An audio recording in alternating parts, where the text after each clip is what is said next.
Worship के बीच में हमने एक स्तोत्र गाया है ना.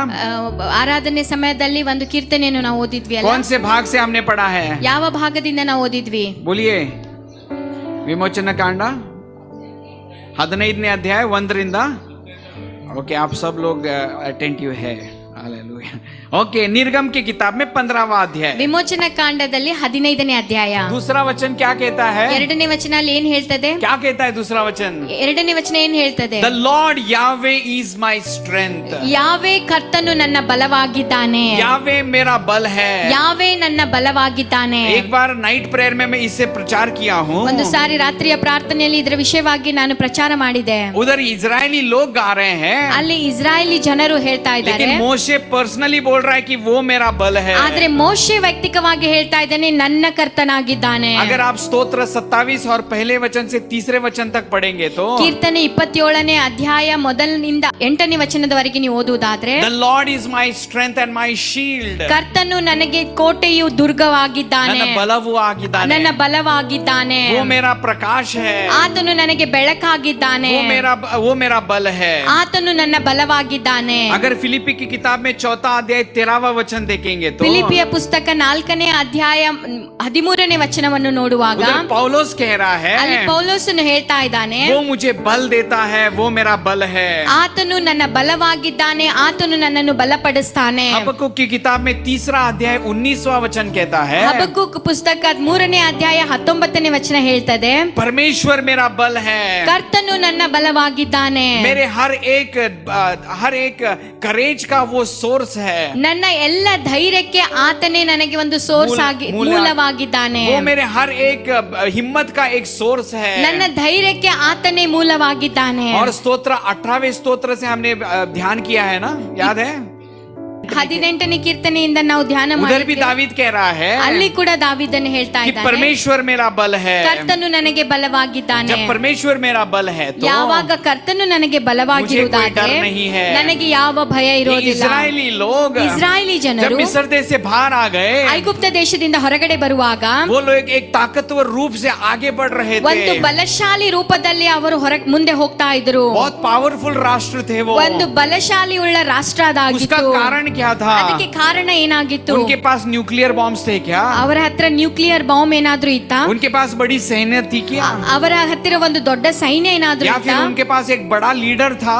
ಅಥವಾ ಅವರಲ್ಲಿ ಒಬ್ಬ ದೊಡ್ಡ कुछ भी ನಾಯಕನಿದ್ದನ? नहीं. ಅದು ಯಾವ ಕಾರ್ಯ एक ಇರಲಿಲ್ಲ. सामान्य लोग थे, ಒಂದು ಸಾಧಾರಣ ಜನರು ಅವರಾಗಿದ್ರು. साधारण लोग थे. ಸಾಧಾರಣ ಜನರು ಅವರಾಗಿದ್ರು. इनको लड़ने का भी नहीं आता था, ಅವರಿಗೆ ಯಾವ ರೀತಿ ಹೋರಾಡಬೇಕು ಅದರ लेकिन ವಿಷಯವಾಗಿ परमेश्वर ಗೊತ್ತಿರಲಿಲ್ಲ. इनका बल था. ಆದ್ರೆ ಕರ್ತನು ಇವರಿಗೆ ಬಲವಾಗಿದ್ದನು. इसके लिए वो चट्टान के जैसा आगे जा रहे ಆದ थे. ಕಾರಣ ಒಂದು ಬಂಡೆಯ ರೂಪದಲ್ಲಿ ಅವರು ಮುಂದೆ ಹೋಗ್ತಾ ಇದ್ದರು. नेहमिया की किताब में ನೆಹೆಮಿಯನ ಪುಸ್ತಕದಲ್ಲಿ 8वां अध्याय और 10वां वचन कहता है, 8ನೇ ಅಧ್ಯಾಯ 10ನೇ ವಚನ ಹೇಳ್ತದೆ, उधर दीवार बांधने का काम चल रहा ಅಲ್ಲಿ है. ಗೋಡೆ ಕಟ್ಟುವ ಕೆಲಸ ನಡೀತಾ ಇತ್ತು. दीवार बांधने का काम खत्म होने के बाद ಗೋಡೆ ಕೆಲಸ ಕಟ್ಟುವುದು ಮುಗಿದ ಮೇಲೆ नेहमिया कह रहा है, ನೆಹೆಮಿಯನು ಹೇಳ್ತಾ ಇದ್ದಾನೆ, ये सब हम कर पाए क्योंकि परमेश्वर हमारा बल था और परमेश्वर हमारा मदद था. ಇದನ್ನೆಲ್ಲ ನಮ್ಮಿಂದ ಮಾಡಲಿಕ್ಕಾಯಿತು ಏಕೆಂದ್ರೆ ಕರ್ತನು ನಮಗೆ ಬಲವಾಗಿದ್ದನು, ನಮಗೆ ಬಂಡೆ ಆಗಿದ್ದನು. स्तोत्र 18 उससे हम बहुत 2 इतवार को हमने ध्यान किया है. ಕೀರ್ತನೆ 18ರಲ್ಲಿ 2 ಭಾನುವಾರ ನಾವು ಅದರ ವಿಷಯವಾಗಿ ಧ್ಯಾನ ಮಾಡಿದ್ವಿ. I like the first verse which David says, ದಾವೀದನು ಹೇಳುವ ಮೊದಲನೇ ವಚನ ನನಗೆ ಬಹಳ ಇಷ್ಟ ಆಯಿತು. I love you O Lord, you are my strength. ನನ್ನ ಬಲವಾಗಿರುವ ಕರ್ತನೇ ನಿನ್ನನ್ನು ನಾನು ಪ್ರೀತಿಸುತ್ತೇನೆ ಎಂಬುದಾಗಿ. प्रेम करता हूँ. I love you Father, you are my strength. ತಂದೆ ನಾನು ನಿನ್ನನ್ನು ಪ್ರೀತಿಸುತ್ತೇನೆ ಏಕೆಂದ್ರೆ ನೀನು ನನಗೆ ಬಲವಾಗಿದ್ದೀಯಾ. दावीद जानता था कि यावे परमेश्वर उसका बल है. ದಾವೀದನಿಗೆ ಗೊತ್ತಿತ್ತು ಯಾವೇ ಕರ್ತನು ಆತನ इसके ಬಲವಾಗಿದ್ದಾನೆ. लिए कोई गोलियात उसके सामने टिक नहीं पाया. ಅದಕ್ಕಾಗಿ ಯಾವ ಗೋಲಿಯಾತನು ಆತನ ಮುಂದೆ ನಿಲ್ಲಲಿಕ್ಕಾಗಲಿಲ್ಲ. दावीद जानता था कि यावे उसका बल है. ದಾವೀದನಿಗೆ ಗೊತ್ತಿತ್ತು ಯಾವೇ ಆತನ ಬಲವಾಗಿದ್ದಾನೆ. इसके लिए कोई शत्रु उसके सामने रुक नहीं पाई. ಅದಕ್ಕಾಗಿ ಯಾವ ಶತ್ರು ಆತನ ಮುಂದೆ ನಿಲ್ಲಲಿಕ್ಕಾಗಲಿಲ್ಲ. दावीद का बल परमेश्वर था. ದಾವೀದನ ಬಲ ಕರ್ತನಾಗಿದ್ದನು. दावीद का मददगार परमेश्वर था. ದಾವೀದನಿಗೆ ಸಹಾಯಕನು ಕರ್ತನಾಗಿದ್ದನು. इसके लिए वो तेजी से बढ़ते जा रहा था. ಅದಕ್ಕಾಗಿ ಆತನು ಬಲವಾದ ರೀತಿಯಲ್ಲಿ ಬೆಳೀತಾ ಹೋಗ್ತಾ उसके ಇದ್ದನು. अंदर कोई डर नहीं था क्योंकि यावे परमेश्वर उसका बल और उसका मददगार था. ಆತನಲ್ಲಿ ಯಾವ ಭಯ ಇರಲಿಲ್ಲ ಏಕೆಂದರೆ ಯಾವೇ ಕರ್ತನು ಆತನ ಆತನ ಬಲವಾಗಿದ್ದನು. इब्री की किताब में 13वां अध्याय 6वां वचन लिख लीजिए. ಇಬ್ರಿಯರ ಪುಸ್ತಕ 13ನೇ ಅಧ್ಯಾಯ 6ನೇ ವಚನ. Okay, 6ನೇ ವಚನ, only 6th verse.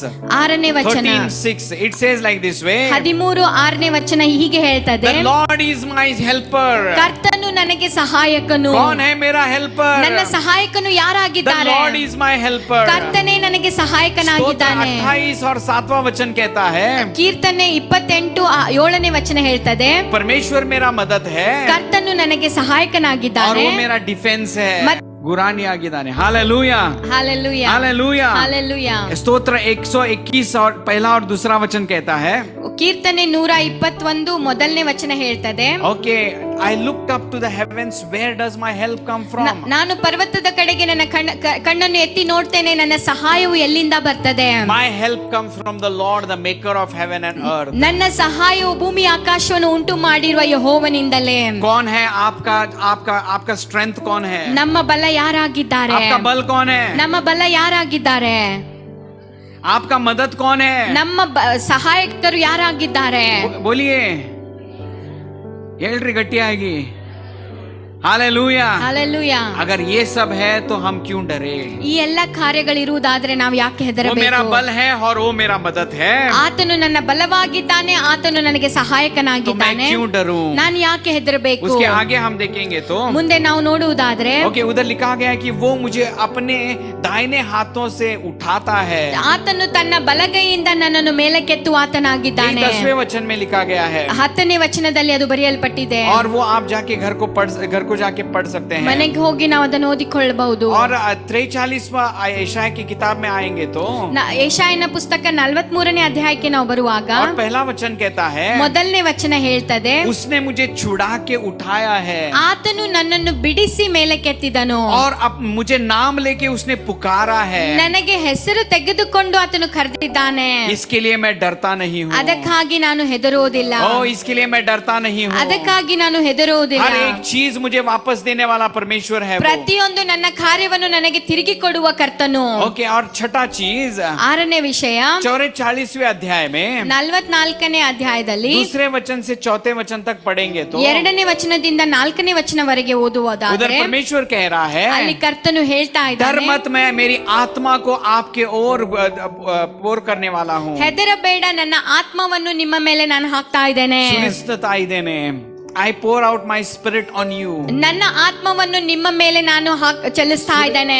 Okay, I am pouring it on you, so don't fear. ಅದನ್ನು ನಾನು ನಿಮ್ಮ ಮೇಲೆ ಸುರಿಸ್ತಾ ಇದ್ದೇನೆ, ಅದಕ್ಕಾಗಿ ನೀವು ಹೆದರಬೇಡಿ. Okay, अब 7th thing. 7 ಕಾರ್ಯಗಳು. Okay, 54वां अध्याय को आइए, 54 54ನೇ ಅಧ್ಯಾಯಕ್ಕೆ ಬರೋಣ. और चौथा वचन हम सब मिलके पढ़ेंगे. 4ನೇ ವಚನವನ್ನು ನಾವೆಲ್ಲರೂ ಒಟ್ಟುಗೂಡಿ ಓದಿಕೊಳ್ಳೋಣ. Okay, चौथा वचन पढ़िए. ಹೆದರಬೇಡ, ನಿನಗೆ ಅವಮಾನವಾಗುವುದಿಲ್ಲ. ನಾಚಿಕೆ ಪಡದಿರು, ನಿನಗೆ ಆಶಾ ಭಂಗವಾಗದು. ಯೌವನದಲ್ಲಿ ನಿನಗಾದ ಅವಮಾನವನ್ನು ಮರೆತು ಬಿಡುವಿ. ವೈದ್ಯವ್ಯದಲ್ಲಿ ನಿನಗೆ ಸಂಭವಿಸಿದ ನಿಂದೆಯು ಇನ್ನು ನಿನಗೆ ನೆನಪಿಗೆ ಬಾರದು. ನಿನ್ನ ಸೃಷ್ಟಿಕರ್ತನೇ ನಿನ್ನ ಪತಿ. ನಿನ್ನ ಸೃಷ್ಟಿಕರ್ತನೇ ನಿನ್ನ ಪತಿ. सब मिलके कहिए, ನಿನ್ನ ಸೃಷ್ಟಿಕರ್ತನೇ ನಿನ್ನ ಪತಿ. और एक बार. ನಿನ್ನ ಸೃಷ್ಟಿಕರ್ತನೇ ನಿನ್ನ ಪತಿ. ओके, और एक बार. ನಿನ್ನ ಸೃಷ್ಟಿಕರ್ತನೇ ನಿನ್ನ ಪತಿ. ओके, तेरा कर्ता तेरा पति है. तेरा कर्ता तेरे पति है. हालेलुया. हालेलुया. इधर परमेश्वर कह रहा है, ಇಲ್ಲಿ ಕರ್ತನು ಹೇಳ್ತಾ ಇದ್ದಾನೆ, मत डर, तू और आगे लज्जित नहीं होगा. ನೀನು ಹೆದರಬೇಡ, ಇನ್ನು ಮುಂದೆ ನೀನು ಅವಮಾನಕ್ಕೆ जो ಒಳಪಡುವುದಿಲ್ಲ. तेरे तकलीफ, दुख और तेरे जो शर्म की बात थे, वो दिन को तू भूल जाएगा. ಯಾವೆಲ್ಲ ನೀನು ಕಷ್ಟದಲ್ಲಿ ಇದ್ದಿ ನಾಚಿಕೆ ಪಡಿಸುವ ಕಾರ್ಯಗಳು ಇತ್ತವೋ, ಹೆದರಿಕೆ ಇತ್ತವೋ, ಆ ಎಲ್ಲ ದಿನಗಳು ಇನ್ನು ಮುಂದೆ ಇರೋದಿಲ್ಲ. क्योंकि तेरा कर्ता तेरा पति है. ಏಕೆಂದರೆ ನಿನ್ನ ಸೃಷ್ಟಿಕರ್ತನು ನಿನ್ನ ಪತಿಯಾಗಿದ್ದಾನೆ. क्योंकि तेरा रचने वाला, तेरा सृष्टिकर्ता परमेश्वर तेरा पति है. ನಿನ್ನನ್ನು ರಚಿಸುವವನು ನಿನ್ನ ಸೃಷ್ಟಿಕರ್ತನು ನಿನ್ನ ಕರ್ತನಾಗಿದ್ದಾನೆ. ये एक संबंध को दिखाने वाला एक चित्र है ये. ಇದು ಒಂದು ಸಂಬಂಧವನ್ನು ತೋರಿಸುವ ಚಿತ್ರವಾಗಿದೆ. Okay, हम पति पत्नी है. ನಾವು ಗಂಡ ಹೆಂಡತಿ Okay, ಆಗಿರುವುದಾದ್ರೆ, हमारी शादी के बाद ನಮ್ಮ ಮದುವೆ ಆದ ಮೇಲೆ, जब मैं वसंती का पति बन गया, ಯಾವಾಗ ನಾನು ವಸಂತಿಗೆ ಗಂಡನಾಗಿರುವಾಗ, okay, तभी इसकी पूरी जवाबदारी मेरी है. ಆಕೆ ಪೂರ್ಣ ಜವಾಬ್ದಾರಿ ಅದು ನನ್ನದಾಗಿದೆ. इसको सहलाना वो सब मेरी जवाबदारी है, ಆಕೆಯನ್ನು ನೋಡಿಕೊಳ್ಳುವ ಎಲ್ಲಾ ಜವಾಬ್ದಾರಿ ಅದು ನನ್ನದಾಗಿದೆ. देखभाल करना मेरी जवाबदारी है, ಕಾಳಜಿ ವಹಿಸುವ ಜವಾಬ್ದಾರಿ ನನ್ನದಾಗಿದೆ. सब कुछ करना मेरी जवाबदारी है. ಎಲ್ಲ ಕಾರ್ಯ ಮಾಡುವುದು ಅಂತ ಜವಾಬ್ದಾರಿ ಅದು ನನ್ನದಾಗಿದೆ. नए नियम में ಹೊಸ ಒಡಂಬಡಿಕೆಯಲ್ಲಿ यीशु मसीह दूल्हा है और कलीसिया दुल्हन है. ಯೇಸು ಸ್ವಾಮಿ ಒಂದು ಮದುಮಗನಾಗಿದ್ದಾನೆ ಮತ್ತು ಸಭೆಯು ಒಂದು ಮದುಮಗಳಾಗಿದೆ. ओके, उसकी जवाबदारी है हमारी देखभाल करना. ಆತನ ಒಂದು ಜವಾಬ್ದಾರಿಕೆ ಆಗಿದೆ ನಮ್ಮೆಲ್ಲರನ್ನು हम ನೋಡಿಕೊಳ್ಳುವುದಕ್ಕಾಗಿ. उसके हाथ में सुरक्षित है. ನಾವು ಆತನ ಕರದಲ್ಲಿ वो ಸುರಕ್ಷಿತರಾಗಿದ್ದೇವೆ. मेरा पति है, ಆತನು ನನಗೆ ಪತಿಯಾಗಿದ್ದಾನೆ. वो मेरी जिम्मेदारी लेने वाला परमेश्वर है. ಆತನು ನನ್ನ ಎಲ್ಲ ಕಾಳಜಿಯನ್ನು ವಹಿಸುವ ಕರ್ತನು ಆತನಾಗಿದ್ದಾನೆ. कौन है वो? ಆತನು ಯಾರಾಗಿದ್ದಾನೆ? मुझे छुड़ाने वाला यीशु मसीह है. ನನ್ನನ್ನು ಬಿಡಿಸುವ ಯೇಸು ಸ್ವಾಮಿ ಆತನಾಗಿದ್ದಾನೆ. मुझे बचाने वाला, अपना खून बहा के मुझे खरीदने वाला यीशु मसीह ತನ್ನ है. वो ರಕ್ತವನ್ನು ಸುರಿಸಿ ನನ್ನನ್ನು ಕೊಂಡುಕೊಂಡಂತ ನನ್ನ ಯೇಸು ಸ್ವಾಮಿ ಆತನಾಗಿದ್ದಾನೆ. कौन है वो? ಆತನು ಯಾರಾಗಿದ್ದಾನೆ? वो मेरा कर्ता है, मुझे सृष्टि करने वाला परमेश्वर है. ನನ್ನ वो ಕರ್ತನಾಗಿದ್ದಾನೆ, ನನ್ನನ್ನು ಸೃಷ್ಟಿ ಮಾಡಿಸಿರುವ ದೇವರ ಆತನಾಗಿದ್ದಾನೆ. मुझे जानने वाला, समझने वाला मेरा परमेश्वर है. वो ನನ್ನನ್ನು ತಿಳಿದುಕೊಂಡವನು, ನನ್ನನ್ನು ಅರಿತವನು ಆತನಾಗಿದ್ದಾನೆ. जब मेरी जिम्मेदारी उसके हाथ में है, ಯಾವಾಗ ನನ್ನ ಜವಾಬ್ದಾರಿ ಆತನ ಮೇಲೆ ಇರ್ತದೋ तो मुझे क्यों डरना चाहिए? ಯಾವುದಕ್ಕಾಗಿ ನಾನು ಹೆದರಬೇಕು? थोड़े उदाहरण देके हम खत्म करेंगे. ಕೆಲವೊಂದು ಉದಾಹರಣೆ ಕೊಟ್ಟು ನಾನು ಮುಗಿಸ್ತೇನೆ. अगर आप उत्पत्ति की किताब में 15वां अध्याय देखेंगे तो ಆದಿಕಾಂಡ 15ನೇ ಅಧ್ಯಾಯವನ್ನು ನೋಡುವುದಾದ್ರೆ पहले वचन में परमेश्वर कह रहा है, ಮೊದಲನೇ ವಚನದಲ್ಲಿ ಕರ್ತನು ಹೀಗೆ ಹೇಳ್ತಾ ಇದ್ದಾನೆ, अब्राहम तू मत डर. ಅಬ್ರಹಾಮನೇ ನೀನು ಹೆದರಬೇಡ. उसके पहले भाग में क्या हो गया? ಅದರ ಮೊದಲನೇ ಭಾಗದಲ್ಲಿ ಏನಾಯ್ತು? अब्राहम जाके लोत को छुड़ा के लेके आ रहा है. ಅಬ್ರಹಾಮನು ಹೋಗಿ ಲೋತನನ್ನು ಬಿಡಿಸಿ ಕರೆದುಕೊಂಡು ಬರ್ತಾ ಇದ್ದಾನೆ. बड़े राष्ट्रों को हरा के अपने परिवार को तो वापस लेके आया. ದೊಡ್ಡ ರಾಷ್ಟ್ರವೇನೋ ಆತನು ಸೋಲಿಸಿ ತನ್ನ ಜನರನ್ನೇನೋ ಕರೆದುಕೊಂಡು ಬಂದನು. लगता है उसके अंदर वो डर था. ನನಗನ್ನಿಸ್ತದೆ ಆತನ ಒಳಗಡೆ ಒಂದು ಹೆದರಿಕೆ ಇತ್ತು. इसके वजह से मैं उनका दुश्मन, लोत के वजह से उनका दुश्मन बन गया. ಲೋತನಿಗೋಸ್ಕರ ಅವರಿಗೆ ನಾನು ವೈರಿಯಾದೆ. ये समझेगा कि नहीं मालूम नहीं. ಈತನ ಅದನ್ನು ತಿಳಿದುಕೊಳ್ತಾನೋ ಇಲ್ಲೋ ಗೊತ್ತಿಲ್ಲ. ओके, लेकिन अभी थोड़ा खतरा तो है. ಆದ್ರೆ ಈಗ ನನಗೆ ಒಂದು ಭಯ ಇದೆ. उस माहौल में ಆ ಒಂದು ವಾತಾವರಣದಲ್ಲಿ परमेश्वर आके कह रहा है, ಕರ್ತನು ಬಂದು ಆತನಿಗೆ ಹೇಳ್ತಾ अब्राहम ಇದ್ದಾನೆ, तू मत डर. ಅಬ್ರಹಾಮನೇ ನೀನು ಹೆದರಬೇಡ. I am your very great reward. ನಾನೇ ನಿನ್ನ ದೊಡ್ಡ ಬಹುಮಾನವಾಗಿದ್ದೇನೆ. तूने जो किया है उसका बहुमान मैं तुझे दूंगा. ನೀನು ಮಾಡಿರುವ ಕಾರ್ಯಕ್ಕಾಗಿ ನಿನಗೆ ಒಂದು ದೊಡ್ಡ ಬಹುಮಾನವನ್ನು ನಾನು ಕೊಡ್ತೇನೆ. करने का किया, ಮಾಡೋದು ಮಾಡಿದನು. ओके, उन सबको हराया. ಅವರಿಗೆಲ್ಲ ಆತನು ಸೋಲಿಸಿದನು. ओके, उसके बाद आके बैठा है अभी. ಮತ್ತೆ ತಿರುಗಿ ಬಂದು ಈಗ ಕೂತ್ಕೊಂಡಿದ್ದಾನೆ. ओके, वो पिक्चर का हीरो के जैसा नहीं. असल जिंदगी में करने के बाद बहुत डर आता है. ಅದು ಒಂದು ಸಿನಿಮಾ ಹೀರೋವಿನ ಹಾಗೆ ಅಲ್ಲ, ನಿಜವಾದ ಜೀವಿತದಲ್ಲಿ ಎಲ್ಲ ಕಾರ್ಯ ಮಾಡಿ ಬಂದ ಮೇಲೆ ಒಂದು ಹೆದರಿಕೆ ಹುಟ್ಟುತ್ತದೆ. होता है ना? ಅದು ಹೀಗಾಗ್ತದಲ್ಲ. बोलने के बाद ಎಲ್ಲ ಹೇಳೋದನ್ನು ಹೇಳಿ ಆದ ಮೇಲೆ उसके बाद टेंशन में बैठे रहते हैं. ಅದಾದ ಮೇಲೆ ನಾವು ಟೆನ್ಷನ್ ಅಲ್ಲಿ ಕೂತ್ಕೊಳ್ತೇವೆ. ಹೇಳ್ಬಾರ್ದಾಗಿತ್ತಲ್ಲ. ಐಸೆ ನಹಿ ಬೋಲ್ನಾ ಥಾ. करने के बाद हम टेंशन में बैठते हैं. ಮಾಡೋದನ್ನು ಮಾಡಿ ಆದ ಮೇಲೆ ಟೆನ್ಷನ್ ಅಲ್ಲಿ ಇರ್ತೇವೆ. अगर हम सही है तो ನಾವು ಸರಿಯಾಗಿರುವುದಾದ್ರೆ परमेश्वर कहना चाहता है, ಕರ್ತನು ನಮಗೆ ಬಂದು ಹೇಳಲಿಕ್ಕೆ घबराओ ಇಚ್ಛಿಸುತ್ತಾನೆ, मत, मैं आपका रिवॉर्ड हूँ. ಹೆದರಬೇಡಿ, ನಾನೇ ನಿಮಗೆ ಬಹುಮಾನವಾಗಿದ್ದೇನೆ. आप डरो मत, ಆಮೆನ್. मैं आपके साथ हूँ. ನೀವು ಹೆದರಬೇಡಿ, ನಾನು ನಿಮ್ಮೊಟ್ಟಿಗಿದ್ದೇನೆ. वही बात परमेश्वर अब्राहम से कह रहा है. ಇದೇ ಮಾತು ಕರ್ತನು ಅಬ್ರಹಾಮನಿಗೆ ಹೇಳ್ತಾ ಇದ್ದಾನೆ. 21वां अध्याय देखेंगे तो इन जेनेसिस ಆದಿಕಾಂಡದಲ್ಲಿ ओके 17वां वचन, 17ನೇ ವಚನ, उधर एक फैमिली प्रॉब्लम हो रहा है. ಅಲ್ಲಿ ಒಂದು ಕುಟುಂಬದ ಸಮಸ್ಯೆ ಆಗ್ತಾ वो ಇದೆ. फैमिली प्रॉब्लम हमें मालूम है. ಆ ಕುಟುಂಬದ ಸಮಸ್ಯೆ ನಮ್ಗೆ ಗೊತ್ತಿದೆ. और हेगर उधर से भाग के जा रही है. ಹೇಗರಳು ಅಲ್ಲಿಂದ ಓಡಿ ಹೋಗ್ತಾ ಇದ್ದಾಳೆ. बस हो गया मुझे. ನನಗೆ ಸಾಕಾಯಿತು. और हेगर प्रेग्नेंट थी. ಹಾಗರಳು ಒಂದು ಗರ್ಭಿಣಿ ಆಗಿದ್ದಳು. अपने कोख में एक बच्चे को लेके भाग रही है. ತನ್ನಲ್ಲಿ ಒಂದು ಮಗುವನ್ನು ಇಟ್ಟುಕೊಂಡು ಅವಳು ಓಡ್ತಾ और ಇದ್ದಳು. परमेश्वर ढूंढ रहा है उसे. ಮತ್ತೆ ಕರ್ತನು ಆಕೆಯನ್ನು ಹುಡುಕ್ತಾ ಇದ್ದಾನೆ. कहाँ जा रही है? ನೀನು ಎಲ್ಲಿಗೆ ಹೋಗ್ತಾ ಇದೀಯಾ? और बहुत कुछ बोल रहा है. ಅನೇಕ ಕಾರ್ಯಗಳು ಅಲ್ಲಿ ನಡೀತಾ और ಇದ್ದಾವೆ. उसमें से एक चीज परमेश्वर उसे बोल रहा है, ಅದರಲ್ಲಿ ಒಂದು ಕಾರ್ಯ ಕರ್ತನು ಆಕೆಗೆ ಹೇಳ್ತಾ ಇದ್ದಾನೆ, तू मत डर हेगर. ಹೇಗರಳೆ ನೀನು ಹೆದರಬೇಡ. मत डर हेगर. ಹೇಗರಳೆ ನೀನು ಹೆದರಬೇಡ.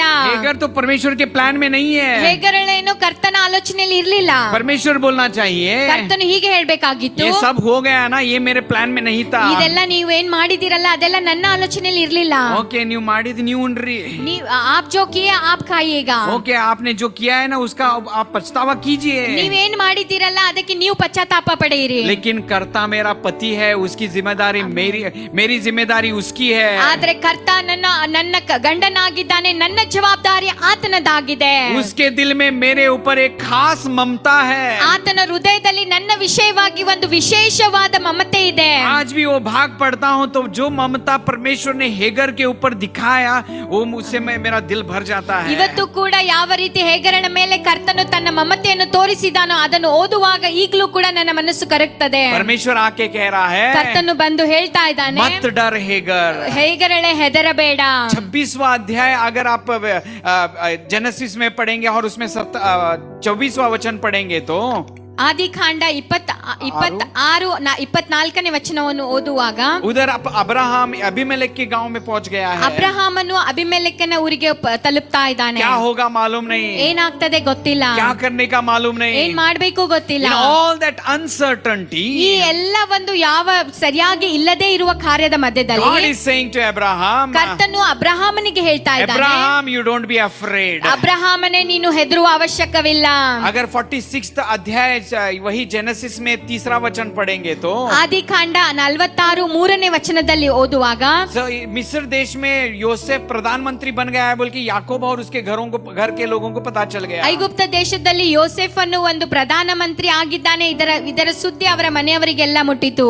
और याकूब अभी विचार कर रहा है, ಈಗ ಯಾಕೋಬನು ಹೀಗೆ ಯೋಚನೆ ಮಾಡ್ತಾ ये ಇದ್ದಾನೆ, जगह परमेश्वर ने मुझे दिया है, ಈ ಸ್ಥಳ ಏನೋ ಕರ್ತನು ನನಗೆ ये ಕೊಟ್ಟಿದ್ದಾನೆ, मेरा गांव है, ಇದು ನನ್ನ ಊರಾಗಿದೆ. लेकिन अभी स्थिति अच्छी नहीं ಆದ್ರೆ है, ಈಗ ಪರಿಸ್ಥಿತಿ ಸರಿಯಾಗಿಲ್ಲ, सब जगह अकाल चल रहा है. ಎಲ್ಲ ಕಡೆಯಲ್ಲಿ ಬರಗಾಲ ನಡೀತಾ ಇದೆ. Oh, should I go there? ನಾನು ಅಲ್ಲಿ ಹೋಗಬೇಕಾ? और परमेश्वर आके याकूब को कह रहा है, ಕರ್ತನು ಬಂದು ಯಾಕೋಬನಿಗೆ ಹೇಳ್ತಾ ಇದ್ದಾನೆ, मिस्र देश को जाने को घबरा मत, ಐಗುಪ್ತ ದೇಶಕ್ಕೆ ಹೋಗುವುದಕ್ಕಾಗಿ ನೀನು ಹೆದರುವ घबरा मत ಅವಶ್ಯಕತೆ ಇಲ್ಲ. मैं तेरे साथ हूँ. ನೀನು ಹೆದರುವ ಅವಶ್ಯಕತೆ ಇಲ್ಲ, ನಾನು ನಿನ್ನೊಟ್ಟಿಗೆ ಇದ್ದೇನೆ. दूसरे राजा की किताब में 6ठा अध्याय और 16वां वचन देखेंगे तो 2 ಅರಸರು 6ನೇ ಅಧ್ಯಾಯ 16ನೇ ವಚನದಲ್ಲಿ ನೋಡುವುದಾದ್ರೆ उधर एक प्रॉफिट का उधर पिक्चर चित्र आता है, वो है एलाइजा. ಎಲಿಯನ ಒಂದು ಪ್ರವಾದಿಯ ಒಂದು ಚಿತ್ರ ಅಲ್ಲಿ ನೋಡ್ತೇವೆ. एलाइजा इजरायली राजा को कह रहा है, ಎಲೈಜಾ ಇಸ್ರಾಯೇಲ್ ರಾಜರಿಗೆ ಹೇಳ್ತಾ ಇದ್ದಾನೆ, घबराओ मत. ಹೆದರಬೇಡಿ. उधर एक वॉर का सिचुएशन है, युद्ध का सिचुएशन है ಅಲ್ಲಿ उधर. ಒಂದು ಯುದ್ಧದ ಪರಿಸ್ಥಿತಿ ಇದೆ. और परमेश्वर एलाइजा परमेश्वर से प्रार्थना कर रहा है, ಎಲೈಜನು ಕರ್ತನಲ್ಲಿ ಪ್ರಾರ್ಥಿಸ್ತಾ ಇದ್ದಾನೆ, ऐ परमेश्वर इनके आंखों को खोल दे ताकि ये देख पाए कि हमारी सैन्य इन लोगों की से भी बढ़कर है. ಕರ್ತನೇ ಇವರ ಕಣ್ಣುಗಳನ್ನು ತೆರೆ, ಇವರಿಂದ ನೋಡ್ಲಿಕ್ಕಾಗ್ಲಿ ನಮ್ಮ ಸೈನ್ಯ ಇವರ ಸೈನ್ಯಕ್ಕಿಂತ ದೊಡ್ಡದಾಗಿದೆ ಅನ್ನುವಂಥದ್ದು. घबराओ मत. ಹೆದರಬೇಡಿ. अगर दूसरा इतिहास 20वां अध्याय 15 और 17वां वचन पढ़ेंगे तो 2 ಪೂರ್ವಕಾಲ ವೃತ್ತಾಂತ 22ನೇ ಅಧ್ಯಾಯ 20ನೇ ಅಧ್ಯಾಯ 15 ವಚನದಿಂದ ಹಿಡಿದು 17ನೇ ವಚನವರೆಗೆ ಓದುವುದಾದ್ರೆ उधर एक राजा है, उसका नाम है यहोशाफात. ಅಲ್ಲಿ ಒಬ್ಬ ರಾಜನಿದ್ದಾನೆ, ಯೆಹೋಷಾಫಾತನು ಎಂಬುದಾಗಿ. और उसी हमेशा की तरह उधर भी एक युद्ध होने वाला था. ಪ್ರತಿ ಸಾರಿಯ ಹಾಗೆ ಅಲ್ಲಿ ಕೂಡ ಒಂದು ಯುದ್ಧ ನಡೀತಾ ಇತ್ತು. और परमेश्वर आके कह रहा है, ಕರ್ತನು ಬಂದು ಅಲ್ಲಿ ಹೇಳ್ತಾ ಇದ್ದಾನೆ, आप घबराओ मत, ನೀವು ಹೆದರಬೇಡಿ, घबराओ मत, ಹೆದರಬೇಡಿ. कि परमेश्वर आपके लिए लड़ेगा. ಕರ್ತನು ನಿಮಗಾಗಿ ಯುದ್ಧ ಮಾಡ್ತಾನೆ. लाल समुद्र के पास इजरायली लोग खड़े होने के बाद ಕೆಂಪು ಸಮುದ್ರದ ಮುಂದೆ ಇಸ್ರಾಯೇಲ್ ಜನರು ನಿಂತುಕೊಂಡ ಮೇಲೆ मोशे चिल्ला चिल्ला के कह रहा है, ಮೋಶೆ ಕೂಗಿ ಕೂಗಿ ಹೇಳ್ತಾ ಇದ್ದಾನೆ, घबराओ मत, परमेश्वर कार्य करेगा. ಹೆದರಬೇಡಿ, ಕರ್ತನು ಕಾರ್ಯ ಮಾಡ್ತಾನೆ. ये जो मिस्री लोग आप आज देख रहे हैं, आप आइंदा नहीं देखने ಈ वाले ನೋಡುವ हैं. ನೀವು ಐಗುಪ್ತರನ್ನು ಇನ್ನು ಮುಂದೆ ನೀವು ನೋಡುವುದಿಲ್ಲ. घबराओ मत. ಹೆದರಬೇಡಿ. कितने लोगों के साथ परमेश्वर बात किया है, ಎಷ್ಟು ಜನರೊಟ್ಟಿಗೆ ಕರ್ತನು हम डर ಮಾತನಾಡಿದ್ದಾನೆ. लेके चलते हैं. ನಾವು ಭಯ ತೆಗೆದುಕೊಂಡು मैं ನಡೀತೇವೆ. बोल रहा था ना, मैं थोड़े लोगों के विषय में विचार करके मैं डर रहा था. ನಾನು ಹೇಳ್ತಾ ಇದ್ದೆ ಅಲ್ಲ, ಕೆಲವೊಬ್ಬ ಜನರನ್ನು ಯೋಚನೆ ಮಾಡಿ ನಾನು ಹೆದರ್ತಾ ಇದ್ದೆ. यशाया 41वां अध्याय 10वां वचन से 14वां वचन, ಯೆಶಾಯನು 41ನೇ ಅಧ್ಯಾಯ 10ನೇ ವಚನದಿಂದ 17ನೇ ವಚನದವರೆಗೆ ये भाग परमेश्वर दूसरे प्रोफेट्स के द्वारा पर्सनली मुझे दिया है. ಈ ಭಾಗವನ್ನು ಕರ್ತನು ನನಗೆ ಬೇರೆ ಬೇರೆ ಪ್ರವಾದಿಯ ಮೂಲಕ ಇದೇ ವಚನವನ್ನು ಕೊಟ್ಟಿದ್ದಾನೆ. सबको हम जानते हैं ना, सिसली कुटी आंटी जो है, ಸಿಸ್ಲಿ ಕುಟಿ ಆಂಟಿ ಎಂಬುದಾಗಿ ನಾವೆಲ್ಲರೂ ಕೇಳ್ತೇವಲ್ಲ. मैं नया विश्वासी था. ನಾನು ಹೊಸದಾಗಿ ವಿಶ್ವಾಸಿಯಾಗಿದ್ದೆ. 99 मई में मैं जस्ट बैप्टिज्म लिया था. 99 ಮೇ ತಿಂಗಳಲ್ಲಿ ನಾನು ಅವಾಗ್ಲೇ ದೀಕ್ಷಾ ಸ್ಥಾನ मुझे ತೆಗೆದುಕೊಂಡಿದ್ದೆ. लगता है जुलाई या अगस्त में ನನಗೆ ಅನಿಸ್ತದೆ ಜುಲೈ ಅಥವಾ ಆಗಸ್ಟ್ ತಿಂಗಳಲ್ಲಿ हमारे घर में बहुत परेशानी चल रही ನಮ್ಮ थी. ಕುಟುಂಬದಲ್ಲಿ ಅನೇಕ ಸಮಸ್ಯೆಗಳು ನಡೀತಾ ಇದ್ದವು. उसी समय में सिसली कुटी आंटी आई थी. ಅದೇ ಸಮಯದಲ್ಲಿ ಸಿಸ್ಲಿ ಕುಟಿ ಆಂಟಿ ಅವರು ನಮ್ಮ ಮನೆಗೆ मुल्ला ಬಂದರು. पास्टर ने कहा कि हम आपके घर को आ रहे प्रेयर के लिए. ಮುಲ್ಲಾ ಪಾಸ್ಟರ್ ಅವರು ಹೇಳಿದ್ರು, ನಿಮ್ಮ ಮನೆಗೆ ಪ್ರಾರ್ಥನೆಗಾಗಿ ನಾವು ಬರ್ತಾ ಇದ್ದೇವೆ. ओके, काकती में हमारा घर था ಕಾಕ್ತಿಯಲ್ಲಿ ನಮ್ಮ ಮನೆ ಇತ್ತು. और वो आ गए ಅವರು ಬಂದ್ರು. और उसमें हम सब के ऊपर प्रार्थना कर रही थी. वो ನಮ್ಮೆಲ್ಲರ ಮೇಲೆ ಕೈ ಇಟ್ಟು ಅವರು ಪ್ರಾರ್ಥನೆ ಮಾಡ್ತಾ ಇದ್ರು. ये वचन उसने मुझे दिया. ಇದೇ ವಚನವನ್ನು ಅವರು ನನಗೆ ಕೊಟ್ಟರು. परमेश्वर जोरावर रूप से इस वचन से मुझे बात किया. ಬಲವಾದ ರೀತಿಯಲ್ಲಿ ಕರ್ತನು ಈ ವಚನದ ಮೂಲಕ ನನ್ನೊಟ್ಟಿಗೆ ಮಾತನಾಡ್ತಾ घबरा ಇದ್ದನು. मत, मैं तेरे साथ हूँ. ಹೆದರಬೇಡ, ನಾನು ನಿನ್ನೊಟ್ಟಿಗಿದ್ದೇನೆ. घबरा मत, मैं तेरा परमेश्वर हूँ. ಹೆದರಬೇಡ, ನಾನು ನಿನ್ನ ಕರ್ತನಾಗಿದ್ದೇನೆ. जब मैं ये पढ़ने लग गया, मैं रोने लग गया. ಇದನ್ನು ಯಾವಾಗ ನಾನು ಓದ್ಲಿಕ್ಕೆ ಪ್ರಾರಂಭಿಸಿದೆ, ನಾನು ಅಳ್ತಾ ಇದ್ದೆ. 1.5 साल के बाद मैं बाइबल कॉलेज चला गया. 1.5 ವರ್ಷ ಆದಮೇಲೆ ನಾನು ಬೈಬಲ್ ಕಾಲೇಜ್ಗೆ ಹೋದೆ. उधर ऑस्ट्रेलिया से एक पास्टर आए थे, उनका नाम था पास्टर ग्रैम. ಆಸ್ಟ್ರೇಲಿಯಾದಿಂದ ಒಬ್ಬ ಸೇವಕರು ಬಂದಿದ್ರು, ಅವರ ಹೆಸರು ಪಾಸ್ಟರ್ ಗ್ರಾಮ್ ಎಂಬುದಾಗಿ. और बाइबल कॉलेज स्टूडेंट्स के, हमारे बाइबल कॉलेज के कंपाउंड में उधर छोटी मीटिंग थी ನಮ್ಮ ಬೈಬಲ್ ಕಾಲೇಜಿನ ಕಾಂಪೌಂಡ್ ನಲ್ಲಿ ಒಂದು ಚಿಕ್ಕ ಕೂಟ ಇತ್ತು. और स्टूडेंट्स के लिए प्रेयर कर रहे थे. ವಿದ್ಯಾರ್ಥಿಗಳಿಗಾಗಿ ಅವರು ಪ್ರಾರ್ಥನೆ ಮಾಡ್ತಾ मेरे ಇದ್ರು. ऊपर हाथ रख के उन्होंने कहा, ನನ್ನ ಮೇಲೆ ಕೈ ಇಟ್ಟು ಅವರು ಹೀಗೆ ಹೇಳಿದ್ರು, यशाया 41:10-14. ಏಷಾಯ 41:10-14. घबरा मत, वो तेरा परमेश्वर है. ಹೆದರಬೇಡ, ಆತನು ನಿನ್ನ ಕರ್ತನಾಗಿದ್ದಾನೆ. और परमेश्वर मुझे छुआ. ಇನ್ನೂ ನನ್ನನ್ನು ಕರ್ತನು ಮುಟ್ಟಿದನು. 3 या 4 अलग-अलग सेवकों से परमेश्वर ये बात मुझसे बात 3 किया. ಅಥವಾ 4 ಬೇರೆ ಬೇರೆ ಸೇವಕರಿಂದ ಕರ್ತನು ಈ ವಚನವನ್ನು ನನಗೆ ಮಾತನಾಡಿದನು. क्यों बात कर रहा था? ಯಾಕೆ ಮಾತನಾಡ್ತಾ ಇದ್ದನು? क्योंकि मैं बहुत डरपोक व्यक्ति था. ಯಾಕೆಂದ್ರೆ ನಾನು ಬಹಳ ಹೆದರಿಕೆಯಲ್ಲಿ ಇರುವ ವ್ಯಕ್ತಿಯಾಗಿದ್ದೆ. प्रेयर करने के लिए भी डरता था मैं. ಪ್ರಾರ್ಥಿಸುವುದಕ್ಕಾಗಿಯೂ ನಾನು ಹೆದರ್ತಾ ಇದ್ದೆ. कुछ बोलने के लिए ना मैं सोच के जाता था. ಏನಾದ್ರೂ ಹೇಳ್ಬೇಕಾದ್ರೆ ನಾನು ಯೋಚನೆ ಮಾಡಿ ಹೋಗ್ತಾ ಇದ್ದೆ. ಸರ್ ಇದು ಯಾವಾಗ ಫಾರ್ಮ್ ಸಿಗ್ತೈತಿ, ಹೆಂಗ್ ಹೇಳೋದು ಅದು ಪ್ರಾಕ್ಟೀಸ್ ಮಾಡಿ ಹೋಗ್ತೈತಿ ये ಮನೆಗೆ. फॉर्म कभी मिलेगा ऐसे पूछने के लिए मैं घर में प्रैक्टिस करके जाता था. एक बार बैंक गया था. ಒಂದು ಸಾರಿ ಬ್ಯಾಂಕಿಗೆ ನಾನು ಹೋದೆ. क्या बोलने का है, मैं घर में सोच के आईने के सामने करके गया बैंक में. ಬ್ಯಾಂಕಿಗೆ ಹೋಗಿ ಏನ್ ಹೇಳ್ಬೇಕು ಅದನ್ನು ಕನ್ನಡಿ ಮುಂದೆ ನಿಂತುಕೊಂಡು ನಾನು ಪ್ರಾಕ್ಟೀಸ್ ಮಾಡಿ ಹೋಗ್ತಾ ಇದ್ದೆ. वो मेरी असलियत थी. ಅದೇ ನನ್ನ ನಿಜತ್ವ ಇತ್ತು. बैंक में गया ಬ್ಯಾಂಕಿಗೆ ಹೋದೆ. और द करके बोल रहा हूँ. ಹೀಗೆ ತೊದಲ್ತಾ ನಾನು ಹೇಳ್ತಾ ಇದ್ದೇನೆ. और सडनली वो मैनेजर ಏನ್ ಬೇಕೋ ನಿನ್ಗೆ बोल के मैनेजर बोल रहे क्या चाहिए तुझे. वो आंख देख के और डर गया. ಅವರ ಶಬ್ದ ಕೇಳಿ ನಾನು ಇನ್ನೂ ಹೆದರಿ ಬಿಟ್ಟೆ.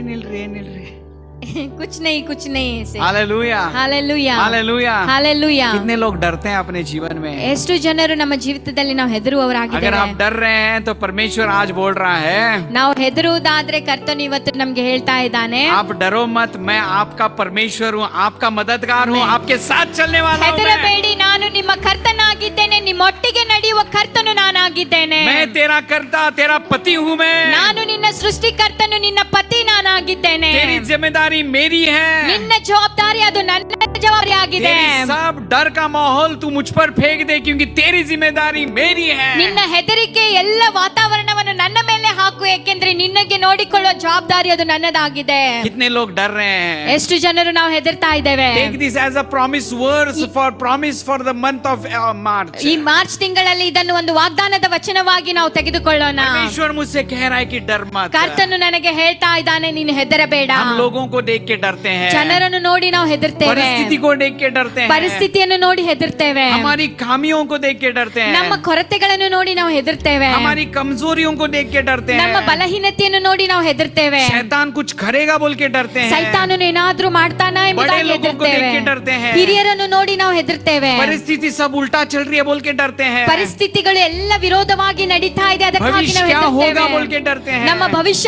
ಏನಾಗ್ತದೆ ಎಂಬುದಾಗಿ ಹೆದರ್ತೇವೆ. अगर इस तरीके का डर आपके अंदर है, ಇಂಥ ಒಂದು ಭಯ ನಮ್ಮಲ್ಲಿ ಇರುವುದಾದ್ರೆ परमेश्वर आज कह रहा है, ಇವತ್ತು ಕರ್ತನು ನಮಗೆ ಹೇಳ್ತಾ मेरे ಇದ್ದಾನೆ, बेटे तू डर मत. ನನ್ನ ಮಗನೇ ನೀನು ಹೆದರಬೇಡ. मेरी बेटी तू डर मत. ನನ್ನ ಮಗಳೇ ನೀನು ಹೆದರಬೇಡ. तू मेरा है.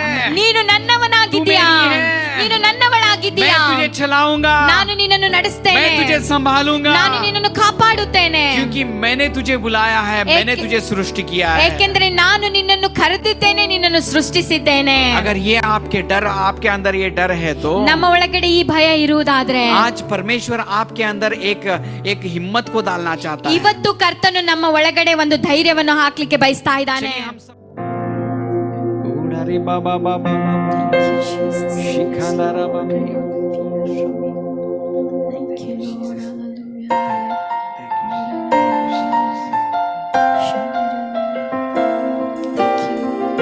अपने डर को परमेश्वर के सामने रखिए। ನಮ್ಮ ಭಯವನ್ನು ಎಲ್ಲ ನಮ್ಮ ಕರ್ತನ ಮುಂದೆ ನಾವು ಒಪ್ಪಿಸಿಕೊಡೋಣ. लोगों से क्यों डर रहे हैं? ಯಾಕೆ ನಾವು ಜನರಲ್ಲಿ ಹೆದರಬೇಕು? जब परमेश्वर मेरा बाप है, he is my dad. ಯಾವಾಗ ನನ್ನ ಕರ್ತನು ನನ್ನ ತಂದೆಯಾಗಿರ್ತಾನೋ.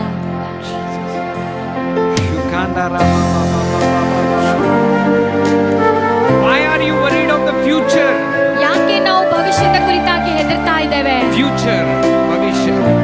मैं भविष्य के विषय में क्यों डरूं? ಯಾಕೆ ನಾವು ಭವಿಷ್ಯದ ಕುರಿತಾಗಿ ಹೆದರ್ತಾ ಇದ್ದೇವೆ? जब मेरा भविष्य परमेश्वर के, ಯಾವಾಗ ಎಲ್ಲಿ ನನ್ನ ಭವಿಷ್ಯ ನನ್ನ ಕರ್ತನಾಗಿರುವಾಗ. चलिए अपने डर को परमेश्वर के सामने डालिए. ಬನ್ನಿ ನಮ್ಮ ಭಯವನ್ನು ನಮ್ಮ ಕರ್ತನ ಮುಂದೆ ಇಡೋಣ.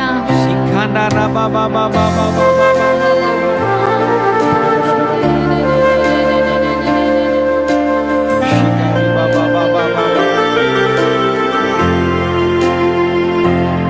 गीत हम गाने वाले हैं. ಈ ರಾಗವನ್ನು ನಾವು ಹಾಡ್ಲಿಕ್ಕೆ ಹೋಗ್ತಾ ಇದ್ದೇವೆ. ಭಯ ಪಡೇನು, ನಾ ಭಯ ಪಡೇನು.